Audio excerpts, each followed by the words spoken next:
चलें ठीक है, हम लेक्चर स्टार्ट करते हैं। अब जो आएगा वो साथ साथ ज्वाइन करता जाएगा।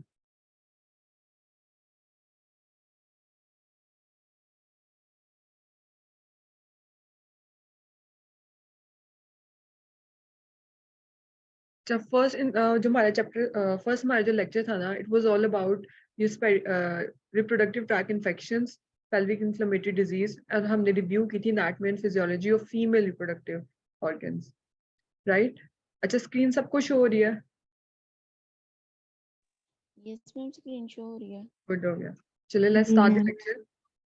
Okay, today's lecture number 2, and our topics are menstrual disorders or dysfunctional uterine bleeding. इन दोनों का आज हम डिटेल में डिस्कस करेंगे. अगर आपको menstrual disorders आपने डिस्कस करने हैं तो one should know that what is the normal physiological menstrual cycle and processes, and then we should move forward to menstrual disorders.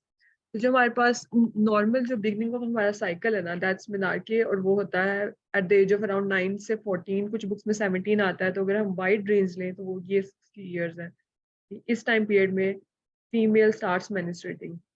Cycle की लेंथ, अच्छा ये बच्चे इसमें मिक्स ना करें. बच्चे मोस्टली क्या करते हैं, साइकिल की लेंथ में 5 to 7 डेज डाल देते हैं, जो कि नहीं है, विच इज 24 to 32 डेज. तो आपने ये साइकिल लेंथ लिखनी है.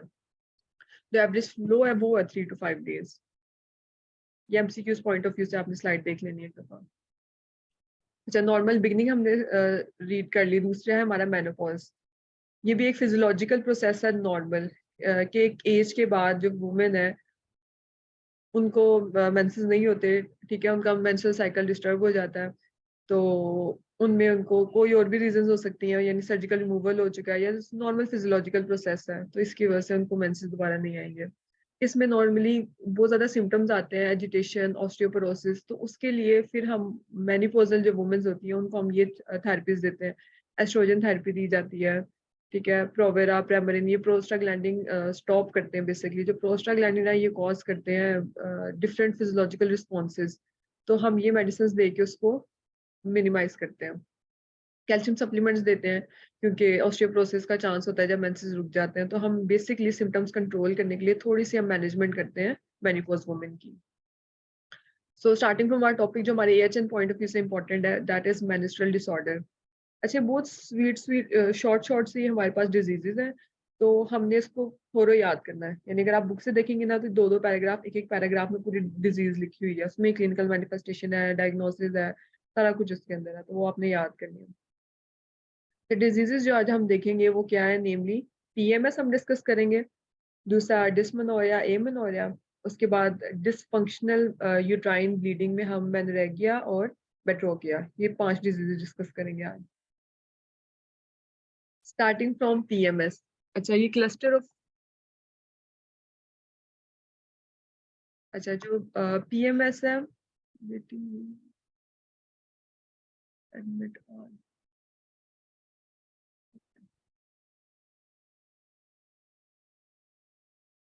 अच्छा, पीएमएस बेसिकली क्या है, एक फिजियोलॉजिकल और इमोशनल सिम्टम्स आते हैं फीमेल को विद मेनिस्ट्रेशन.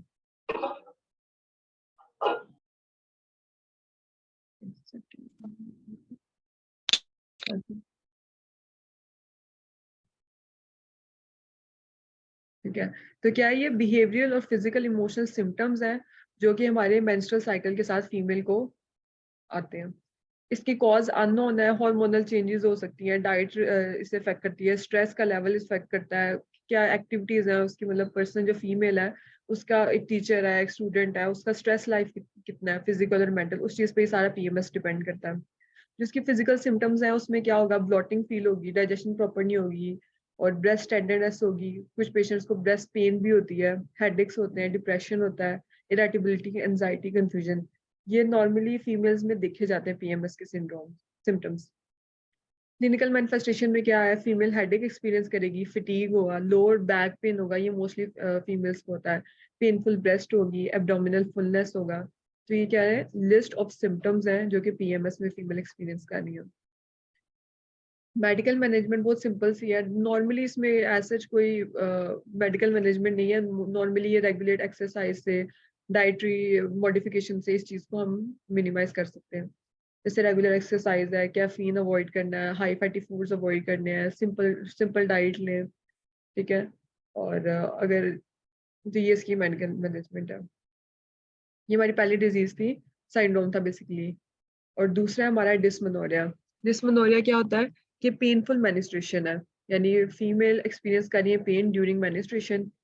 इसकी आगे दो कैटेगरीज हैं, एक प्राइमरी और एक सेकेंडरी। जो प्राइमरी डिस्मेनोरिया उसमें हमें कोई आइडेंटिफाइबल कॉज नहीं पता होती, यानी एक कि किस वजह से पेन हो रही है मेंस्ट्रुएशन में, that is not clear, this is primary dysmenorrhoea. And in secondary dysmenorrhoea we know the exact reason कि व्हाई पेन क्यों हो रही है ना, तो हमें वो आइडेंटिफाइड होता है। तो ये दो डिफरेंस है प्राइमरी और सेकेंडरी डिस्मेनोरिया के। अच्छा, ये कब तक होती है? 48 to 72 hours which is 2 to 4 days तक फीमेल एक्सपीरियंस करती है पेन के सिम्टम्स। अच्छा, कॉजेज क्या है इसकी? एक्सेसिव प्रोडक्शन ऑफ प्रोस्टाग्लैंडिन्स, ठीक है, विच विल जो कि कंट्रैक्शन करवाते हैं हमारी यूट्रस की फीमेल की, जिसकी वजह से वेजोस्पैम्स होते हैं और फीमेल पेन फील करती है। अच्छा, इसकी मेडिकल मैनेजमेंट में वही सिंपल सी है मेडिकल मैनेजमेंट, एक्सरसाइज है, न्यूट्रिशियस फूड है, हेल्दी डाइट है। हीट हमने कल भी डिस्कस किया था। हीट थेरेपी से क्या होता है, एक तो हमारी वेसल्स डायलेट करती हैं, और जो केमिकल मीडिएटर्स पेन कॉज कर रहे होते हैं, फॉर एग्जांपल जितना ब्लड उनका क्या होता है फ्लो उस तरफ ज्यादा हो जाता है, जिसकी वजह से हेल्प होती है और पेन रिड्यूस हो जाता है, इन्फ्लेमेशन बेसिकली कम होती है। माइल्ड एनाल्जेसिक दे सकते हैं, और प्रोस्टाग्लैंडिन इनहिबिटर। बेसिकली कि जो प्रोस्टाग्लैंडिन है ना, ये कराते हैं कंट्रैक्शन। जितना ज्यादा प्रोस्टाग्लैंडिन होगा उतनी ज्यादा पेन होगी, तो इसलिए प्रोस्टाग्लैंडिन इनहिबिटर देते हैं ताकि फीमेल को कम पेन हो। अच्छा, तो डिस्मेनोरिया में हमारे पास हमारी डायग्नोस्टिक फाइंडिंग क्या है कि हम पेल्विक एग्जामिनेशन करते हैं, और अगर पेल्विक एग्जामिनेशन से नहीं हो रहा तो लेप्रोस्कोपिकली भी हम जज करते हैं कि इसको क्या इसकी रीजन है। क्योंकि स्टार्ट में बोला कि इसकी दो रीजन हो सकती है, primary dysmenorrhoea and secondary. Secondary के लिए हमें कॉज आइडेंटिफाई करनी पड़ती है कि पेल्विक इन्फ्लेमेटरी पीआईडी की वजह से है, पीसीओएस की वजह से, कोई ट्यूमर है, कोई फिब्रॉइड है, तो किस वजह से पेनफुल मेनिस्ट्रेशन हो रही है। तो प्राइमरी में तो हम फिजिकल एग्जाम पेल्विक एग्जामिनेशन से भी उस चीज को जज कर सकते हैं। थेरेपिस्ट बता दी हीट थेरेपी है, फिजिकल एक्सरसाइज है, एनाल्जेसिक्स लेने हैं। और सेकेंडरी डिस्मेनोरिया हमारा क्या है, पेल्विक पैथोलॉजी एंडोमेट्रियोसिस की वजह से, और पेल्विक इन्फ्लेमेटरी डिजीज। एंडोमेट्रियोसिस हमने पढ़ा था कि जो हमारी यूट्रस होती है उसकी जो इनर लाइनिंग है वो थिक हो जाती है, उसमें प्रॉब्लम्स आते हैं, ज्यादा टिश्यू उसमें बढ़ जाता है, जिसकी वजह से ब्लीडिंग हमारी खराब हो जाती है फीमेल की। ट्यूमर्स की वजह से, ट्यूमर्स कुछ नॉर्मल टिश्यूज होते हैं वो भी सिग्नल रिलीज करते हैं, और कुछ एबनॉर्मल टिश्यूज होते हैं जैसे एंडोमेट्रियोसिस में और ट्यूमर्स में, तो ये भी केमिकल रिलीज करते हैं, जिसकी वजह से हमारा फीमेल का जो साइकिल है मेंस्ट्रुएशन का वो डिस्टर्ब होता है, और पेन पेन और रिलीज होता है, और डिफरेंट कलर के सिम्टम्स शो होते हैं उसको। अच्छा, फर्स्ट हमने पढ़ा था पीएमएस, उसमें हमारे सिम्टम्स आ रहे थे मेंटल इरिटेबिलिटी, क्राइंग, हेडेक, इस तरह की चीजें आ रही थी। दूसरा हमने पढ़ा है डिस्मेनोरिया। डिस्मेनोरिया में क्या है, पेनफुल मेनिस्ट्रेशन है। इसमें हमने दो टाइप्स पढ़ी हैं, primary dysmenorrhoea and secondary dysmenorrhea. Primary में we don't know the reason, and secondary में we know the reason. Causes क्या होती है, पेन क्यों हो रहा है, प्रोस्टाग्लैंडिन की एक्सेसिव सिक्रीशन की वजह से, जो कि यूट्रस की कंट्रैक्शन करवा रही है और पेन होता है। मेडिकल मैनेजमेंट सिंपल है, मोस्टली इन सबकी सिंपल ही है कि एक्सरसाइज है, न्यूट्रिशन है, हीट है, माइल्ड एनाल्जेसिक है, और प्रोस्टाग्लैंडिन इनहिबिटर्स है।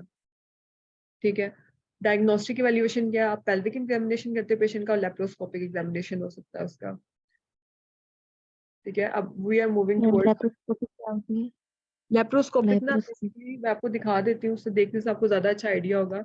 हम with the help of cameras हम अपने फिजिकल इंस्ट्रूमेंट्स, जैसे स्पेक्युलम होता है, स्पेकुलम नोट आप लोगों ने देखा है कि नहीं देखा, स्पेकुलम से हम विजाइना ओपन करते हैं और हम उसकी एग्जामिनेशन करते हैं। ये फिजिकल एग्जामिनेशन होता है, और लेप्रोस्कोपिक में है कि आप यहाँ से होल्स करते हो, और डिवाइसेस होती हैं, रॉड्स होते हैं, मशीन उसके अंदर डालते हो। जिस एरिया की आपने एग्जामिनेशन करनी है, पेरिटोनियम की करनी है, जिस भी एरिया की करनी है, यूट्रस की करनी है, वजाइना की करनी है, सर्विक्स की करनी है, उसके आगे कैमरा लगा होता है और एक लाइट लगी होती है। लाइट उस चीज एरिया को इल्यूमिनेट करती है, और कैमरा उस चीज को रिकॉर्ड करता है। और जो भी हमारा सर्जन उस वक्त वो डायग्नोस्टिक एवैल्यूएशन कर रहा था, उसको स्क्रीन में वो चीजें शो हो रही होती हैं। सो ही कैन डिफरेंशिएट के अंदर अगर कोई एक्टोपिक प्रेगनेंसी है तो उसको शो हो जाएगी, अगर कोई और एनोमली है, फिब्रॉइड है, कुछ भी है, तो उसको डायग्नोस हो जाएगा। तो बेसिकली इस तरह हम इसको एसेस करते हैं। ठीक है, अब थर्ड जो हमारी डिजीज है वो है एमेनोरिया। एमेनोरिया लिखोगे। अच्छा, एमेनोरिया बेसिकली क्या है कि एब्सेंस ऑफ मेंस्ट्रुअल फ्लो। इसमें भी हमारे पास primary and secondary amenorrhea. Primary ये है कि जो हमारी फीमेल है, ठीक है, प्राइमरी एमेनोरिया के जो हमारी फीमेल है वो भी मिनार की उसको हुआ ही लेट हुआ है, यानी कि 14 ईयर्स की है। वो हमारी बुक में 2 डेफिनेशन लिखी हुई है। पहली है कि उसको सेकेंडरी सेक्स कैरेक्टर्स आ गए हैं 15 ईयर्स के बाद, लेकिन उसको मेंसेस नहीं हुए, फिर भी ये एमेनोरिया। और एक कि वो 14 क्रॉस कर रही है और उसको ना मेंसेस आ रहे हैं ना सेकेंडरी सेक्स कैरेक्टर्स आ रहे हैं, तो ये दोनों हमारे प्राइमरी एमेनोरिया की कैटेगरी में आते हैं। Dysmenorrhea was painful menstruation and amenorrhea is absence of menstrual flow. Okay और प्राइमरी एमेनोरिया में हमने डिस्कस किया कि जो एक यंग एडोलेसेंस वाली लड़की है उसको मेंसेस नहीं आएंगे तो हम उसको एमेनोरिया कहेंगे। और जो सेकेंडरी एमेनोरिया है इसमें क्या है कि एक दफा मेंस्ट्रुअल साइकिल स्टार्ट हो गया है, लाइक 30s में है, 40s में है, 50s में है, उसके बाद अगर उसको फॉर 3 मंथ्स या 6 मंथ उसका साइकिल नहीं आता तो दैट इज सेकेंडरी एमेनोरिया। ठीक है, इसकी उन्होंने कुछ रीजंस लिखी हुई है कि प्रेगनेंसी में डेफिनेटली नहीं होता ब्लड फ्लो मेंसेस का, इमोशनल स्ट्रेस है, स्ट्रेस की वजह से साइकिल डिस्टर्ब हो रहा है, ईटिंग डिसऑर्डर है, एक्सेसिव एक्सरसाइज है, इन सब की वजह से क्या हो रहा है, हमारा मेंस्ट्रुअल फ्लो एब्सेंट हो रहा है। अच्छा, मेडिकल मैनेजमेंट में क्या है कि कॉज हम फाइंड आउट करते हैं कि अगर जिसको प्रेगनेंसी है तो डेफिनेटली उसका ओवर फर्टिलाइज हो गया और वो फीटस बनेगा, उसका एम्ब्रियो वगैरह हो रहा है, बेबी डेवलप हो रहा है, तो उसको तो मेंसेस नहीं आएंगे, तो आपको रीजन पता है तो आप उस हिसाब से उसको डील करोगे।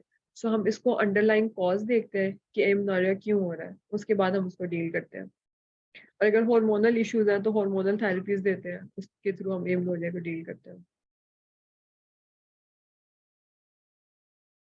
अब हमने जो स्टार्ट में किए हैं मेंस्ट्रुअल डिसऑर्डर्स हमने 3 किए, छोटा सा रिकैप कर लेते हैं ताकि आपको भी याद हो जाए क्विक क्विक सा। पीएमएस हमने स्टडी किया, हमने डिस्मेनोरिया किया और अब हमने एमेनोरिया किया। Now we are moving towards abnormal uterine bleeding. Abnormal uterine bleeding में क्या होगा, एक्सेसिव ब्लीडिंग हो रही है, इसकी डेफिनेशन लिखी है, dysfunctional uterine bleeding is abnormal bleeding that has no organic cause. इसमें 2 तरह की चीजें आएंगी हमारे पास। अच्छा, ये इसकी डेफिनेशन पहले पढ़ लेते हैं। Bleeding is defined as irregular painless bleeding of endometrial origin that may be excessive, prolong और विदाउट पैटर्न। 3 कैरेक्टरिस्टिक्स मैम है। एमेनोरिया रिपीट कर दें। जी, एमेनोरिया। एमेनोरिया रिपीट कर। अच्छा, एमेनोरिया है कि अगर किसी फीमेल को अपना साइकिल मिस हो रहा है उसका फॉर 3 मंथ्स से 6 मंथ्स तक, अगर उसको साइकिल नहीं आ रहा तो हम उससे कहते हैं कि उसको एमेनोरिया। अब इसमें अगर एक यंग लड़की है 14 15 16 ईयर्स की, उसको भी ऐसा हो सकता है कि उसको मेंस्ट्रुअल साइकिल आ ही नहीं रहा है, तो वो भी एमेनोरिया की कैटेगरी में आएगी। यानी उसकी एज हो गई है 14 15 16, वो क्रॉस कर रही है लेकिन उसको मेंसेस नहीं हो रहे, सो उसकी क्या है, एमेनोरिया, या कि उसको ब्लीडिंग नहीं हो रही।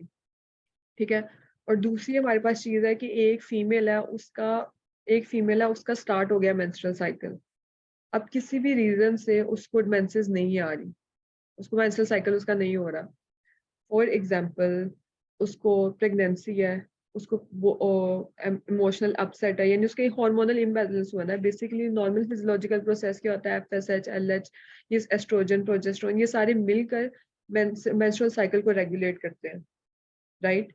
और अगर आपके हार्मोन्स ही इम्बैलेंस हैं तो how come it is possible कि वो फीमेल मेंस्ट्रुअल साइकिल नॉर्मल अपना गुजारे। ठीक है, तो amenorrhoea is absent of menstrual flow. इसमें 2 आपने टाइप्स याद करनी है, प्राइमरी एमेनोरिया, सेकेंडरी एमेनोरिया। इसकी आपने डेफिनेशन याद करनी है कि 3 साइकिल से या 6 साइकिल तक अगर मेंसेस नहीं आए तो हम कह देते हैं कि इसको एमेनोरिया। इंटरवेंशन में आपने यही करनी है कि आपको कॉज पता होनी चाहिए और हार्मोनल थेरेपी, अगर हार्मोनल कॉज है तो आपने हार्मोनल थेरेपी देनी है।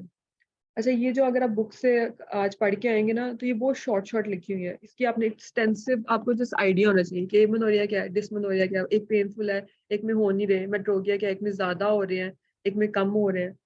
तो आपको इन टर्म्स थोड़ी मिलती जुलती हैं, आपको इनकी डिफ्रेंसिएशन होनी चाहिए कि अगर डेफिनेशन में आते हैं 2 2 मार्क्स के तो आप लिख दें, अगर एमसीक्यूज में आते हैं तो आप लिख दें। ये सच एक्सटेंसिव कोई क्वेश्चन नहीं है।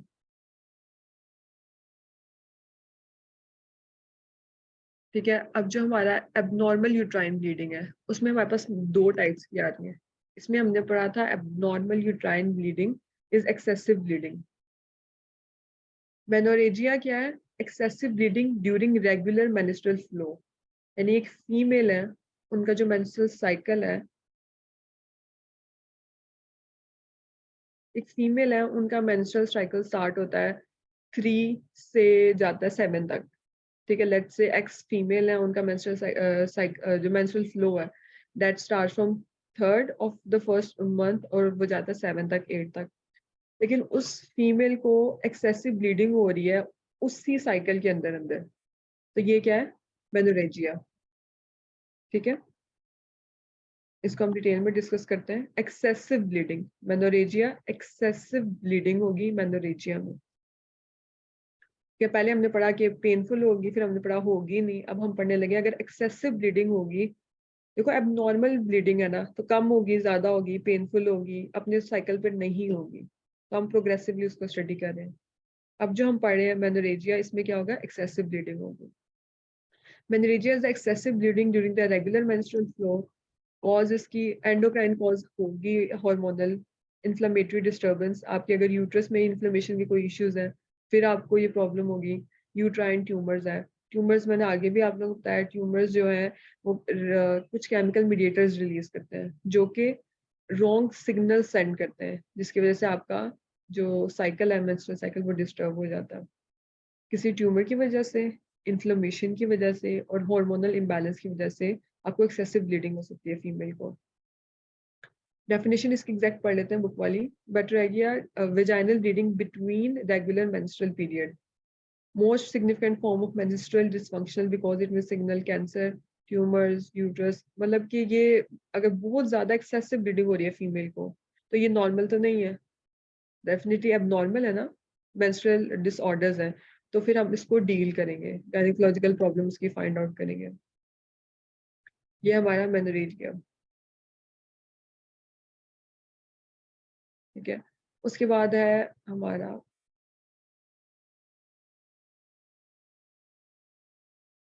अच्छा दूसरा हमारा है मेट्रोजिया।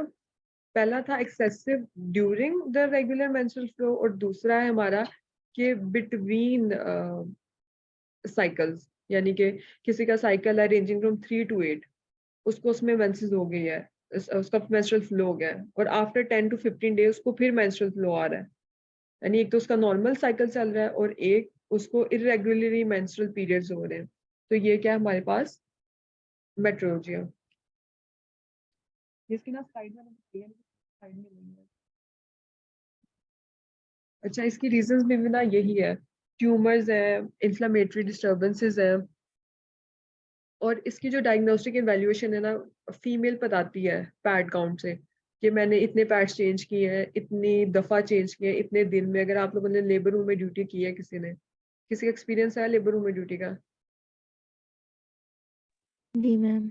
गुड। तो आप लोगों को कुछ आइडिया होगा कि वहाँ पे जो हमारी सर्जन होती हैं, जो हमारे चेक कर रहे हैं डॉक्टर्स, वो जरूर इस चीज को पूछते हैं कितने पैड्स आपने चेंज किए हैं, कितने घंटे बाद चेंज कर रहे हैं।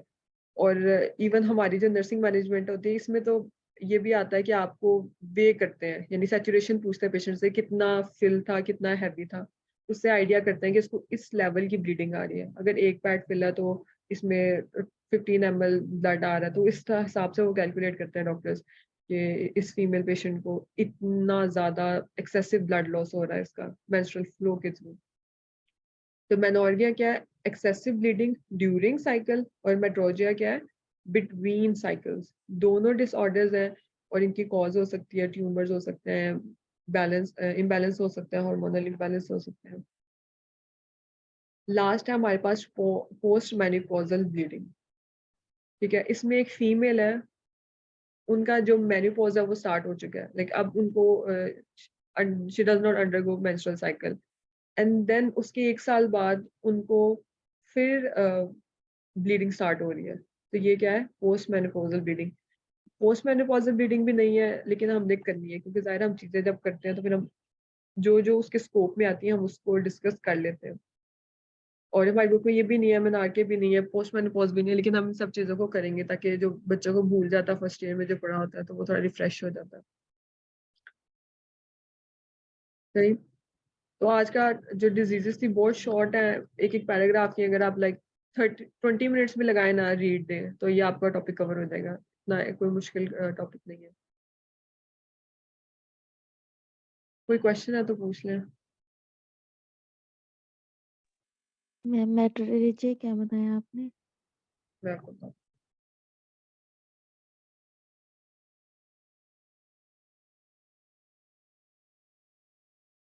इसको रीड कर ले। बुक्स खोलते हो आप लोग साथ साथ? कौन सी बुक्स पढ़ रहे हैं आप लोग? जी मैम कौन सी? सुन रही हूँ। भुनर सिद्धार्थ पढ़ रहे हैं? अच्छा, कौन कौन से कॉलेजेस के जी स्टूडेंट हैं आप लोग?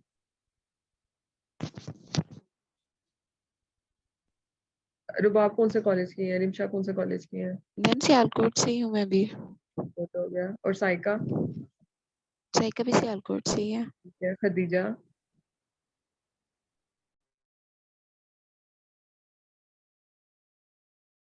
मैम मोस्टली यही लाहौर से, रावलपिंडी से, यहीं से ही है स्टूडेंट्स। ठीक है।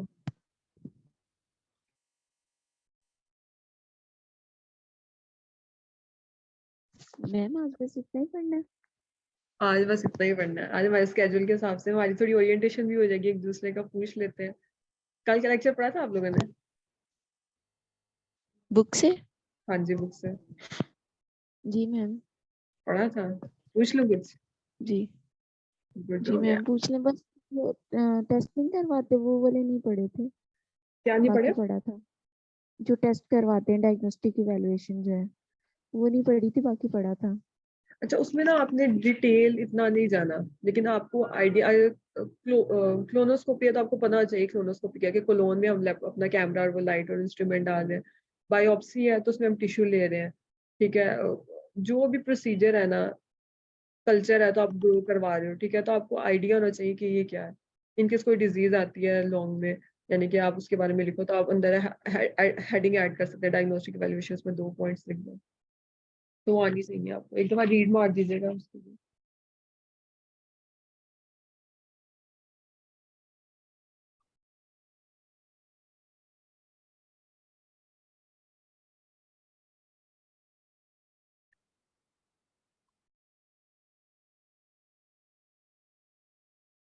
अच्छा, मैनेजमेंट स्ट्रेटेजीज कोई बताएगा बैक्टीरियल वेजिनोसिस की? सिंपल, कि अगर कोई भी वेजिनाइटिस है हमारे पास बैक्टीरियल कॉज, तो उसकी मैनेजमेंट में हम क्या करेंगे? बस एक आइडिया भी हो तो इनफ है, एज इट इज बुक का जरूरी नहीं है।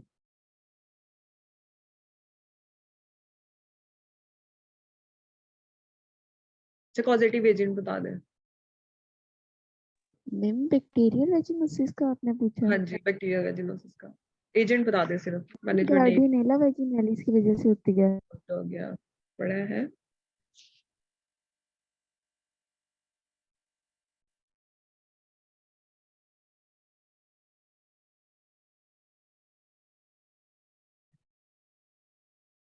ठीक है। और कोई बात, कोई मतलब सजेशन, कोई मैनेजमेंट फीडबैक? में हम लोग, मैम मैनेजमेंट में हम लोग वही देते हैं ना, यहाँ जेल होती है वो लगाने के लिए।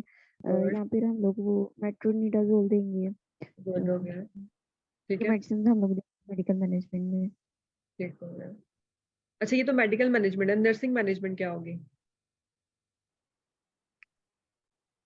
नर्सिंग मैनेजमेंट में मैम यही चीजें आ जाएंगी, मतलब एक तो ये कि नर्स गाइड करेगी, जो मेडिसिन लिख के दी है वो एडमिनिस्टर करेगी, और इसके अलावा मतलब उसकी काउंसलिंग करेगी अबाउट के उसको मतलब किस तरीके से उसको अपनी हाइजीन इंप्रूव करनी है, ये चीजें आ जाएंगी।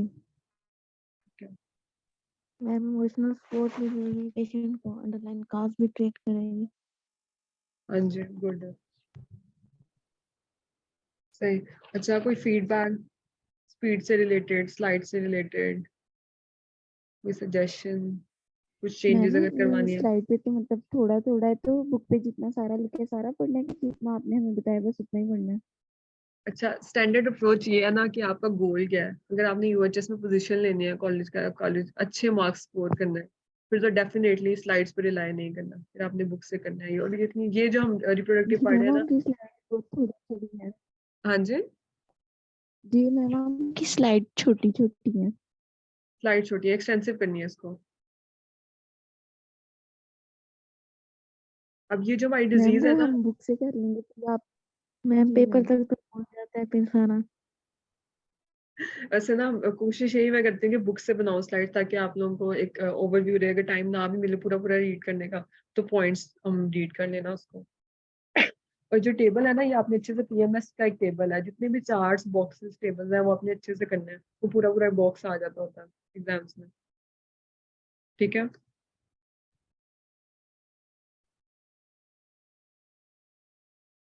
ठीक है, और कोई बात? मैम टेबल्स तो इतनी ज्यादा है इसमें। नहीं, कुछ पता चल जाता है ना, कुछ इंपॉर्टेंट। जैसे अभी मैंने आपको बताया पीएमएस का जो टेबल है वो आपने पढ़ लेना है। उसमें उसके जी मैम। मैनिफेस्टेशन है, उसके फिजिकल्स क्या आ रहे हैं, इफेक्ट आ रहे हैं, इमोशनल क्या आ रहे हैं, तो ये इसको पढ़ना है आप लोगों को, ठीक है। Okay ma'am. चलिए ठीक है, मीटिंग एंड करते हैं। फिर अटेंडेंस रुबाब आप फिर सेंड कर दीजिएगा ग्रुप में। Okay ma'am. मैम जो इसके एमसीक्यूज होते हैं वैसे बुक से बन के आते हैं। अच्छा, एमसीक्यूज के लिए ना ये बहुत ज्यादा डिपेंड करता है कि कौन सा कॉलेज बना रहा है, कौन सा टीचर बना रहा है। लेकिन ये है कि अगर आपको बेसिक कंसेप्ट है ना, तो आप उसको क्लियर कर सकते हो। कुछ कॉलेजेस वाले बहुत ज्यादा मुश्किल एमसीक्यू सेट कर देते हैं, नेट से निकालते हैं। मोस्टली की अप्रोच होती है इंटरनेट से निकाल लें, कुछ बुक से भी बना लेते हैं। तो ये कि अगर आपको पता है कि एमेनोरिया क्या है, कि ब्लीडिंग होती नहीं है, तो फिर आप उसको दे सकते हो। लेकिन अगर आपको आइडिया ही नहीं है, तो फिर एमसीक्यू जहां मर्जी से है, आप कैसे करोगे? अभी आपका टेस्ट होना है ना, तो मैम उसमें भी हम सारे एमसीक्यू, सिनेरियो होते हैं। हाँ जी, मैम सारे सिनेरियो बेस होते हैं एमसीक्यू। सिनेरियो बेस्ड होते हैं। तो प्रैक्टिस साथ साथ, जिस तरह आज हमने किया है ना ये टॉपिक, आप वो प्रो प्रोफ की वेबसाइट है, एमसीक्यूज क्विज की है, उससे 5 मिनट, अगर जिस तरह आज हमने पढ़ा है, 20 मिनट्स आप बुक की रीड दें और 5 मिनट से 10 मिनट्स तक आप एमसीक्यूज करें, तो उसे टॉपिक से रिलेटेड जो हाँ इंपॉर्टेंट चीज में क्वेश्चन कर सकते हैं वो आपको आपने आइडिया हो कौन सी जाएगा। वेबसाइट बताई है? प्रो में आपको लिंक शेयर कर देती हूँ। प्रो प्रोफ है, एमसीक्यूज, मतलब मोस्टली ओके चार मैम। पांच वेबसाइट है नर्सिंग के, वहां से टीचर्स अक्सर बना लेते हैं एमसीक्यूज। तो वहां से आप ठीक है जाके मैम। 10 मिनट 5 मिनट डेली, जिस तरह आज है ना, मैं कल आप लोगों से पूछूंगी कि आपने बुक से पढ़ा है कि नहीं पढ़ा। आप लोगों ने फिर पढ़ के आना। और एमसीक्यूज भी 5 10 7, जितना आपको लग रहा है ना कि मुझे एक आइडिया हो गया किस तरह के एमसीक्यूज आ सकते हैं, तो वो चीज आप लोगों ने करनी, ठीक है। ठीक है मैम। ठीक है, थैंक यू जी। मीटिंग एंड करी, वैसे भी टाइम थोड़ा ही रह गया है। अल्लाह हाफिज मैम। ओके, अल्लाह अल्लाह हाफिज मैम। हाफिज।